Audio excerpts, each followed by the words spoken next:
Haya mambo mazito bwana Haya anatoka kwa huyu dada ambaye anafahamika jina la Rita Norbert. Rita Norbert ni kale kamchepuko ka Diamond ambao kalikuwa ka video queen ka nyimbo yake, baadaye kakaanza kujitutumua kama kana ujauzito wa Diamond, lakini pia kakalamika kwamba kalipiwi kodi. Sasa bifu bwana limehamia kwa Zuchu. Hiyo inafahamika. Zuchu na huyu Rita hazisomani. Lakini hapa katikati tuliona Diamond anamshtaki huyu dada, na ikamsababisha Rita akaenda kituo cha polisi bwana kutoa maelezo, kwa sababu anamchafua superstar mwenye jina lake, ile defamation unajua kubwa.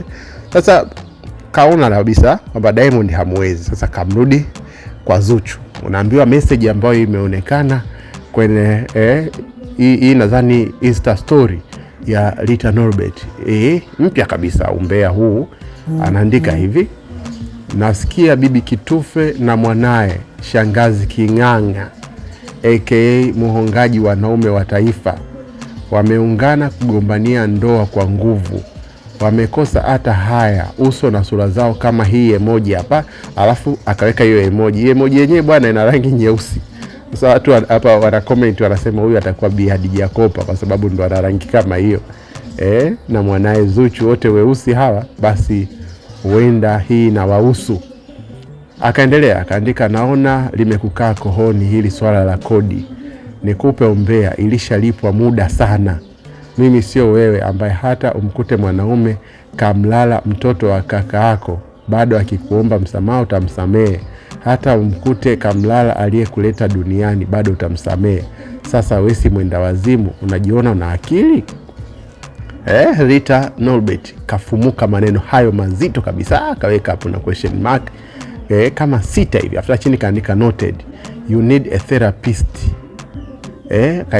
Akaitafsiri pale mwana saikolojia, this is serious, very serious. Hauko sawa kichwani, mchafu wa dunia, hujui hata kubadili mashuka ya chumbani kwa mwanaume, hadi kitanda kimekushinda. Huyo jamani, bora mmoja asiwe na akili kuliko familia nzima ikakosa akili. Bwana, haya ni mazito. Sentence hii unajua inafikirisha kwamba Zuchu ina maana mchafu, ina maana Zuchu abadili mashuka. Na haya maneno kayapata wapi huyu Rita? Manake ile kauli kwamba mwanaume akipata kamchepuko basi anaelezea madhaifu ya mkewe huko, ina maana Diamond kaenda kumwambia haya mambo Rita. Ukija kuangalia ina maana hii hasa haijaisha hapo. Akaposti nyingine tena, mineno tu hii, akaandika, bwana unaye unatamba naye, ila kumtuliza ndio huwezi, na hautaweza maisha yako yote. Hata uungane na Bi Kitufe wako na hata uzikiri uchi, utaishia kujiliwaza na misamaha ya bure. Uzuri bwana hana baya, hajawahi kukataa utamu kirahisi. Na usumbufu uache, simu za usiku, usiolala unenepe, kujifanya unajua sana mahaba ya kupiga simu, kusumbua watu na starehe zao.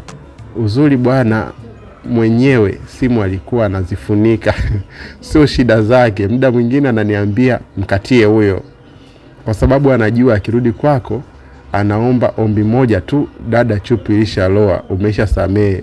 Bwana Yesu, jina lako jipya Bwana Yesu, msamehe dhambi za watu. Hii unaona hiki kichambo sasa kimeenda heavy, kimekuwa kizito. Kwamba eti simu ina maana za Zuchu wakati anampigia Diamond usiku, huyo dada anaambiwa zifunike au amkatie. Aisee, ili zito sana. Na dada akaona bila adabu kabisa amemhusisha Bwana Yesu kwa kisa anasamehe dhambi za watu. Zuchu anaitwa Yesu msamehe dhambi za watu. Kweli bwana, ili bifu tuone litaelekea wapi. Huyu dada anajiamini sana, na yeye asichofahamu ni kwamba Zuchu naye ana brand, anaweza kumshtaki kama vile. Lakini ubaya naye Zuchu mdomo wake haukauki. Kuna video ambazo alikuwa anamuimba huyu dada kwamba analilia kodi, yupo na mama yake. Kwa hiyo unakuta huyu Rita yeye hapa anajibu tu mapigo kwamba kama kuchafuana kaanza huyu. Hebu tuone ili bifu linaelekea wapi. Lakini bwana, udhaifu wa Diamond ushaonekana. Ile jamaa anaongea haya maneno, huyu msichana hayapati bure. Comment hapo chini tuambie, kosa ni la nani, Diamond, Zuchu au Rita?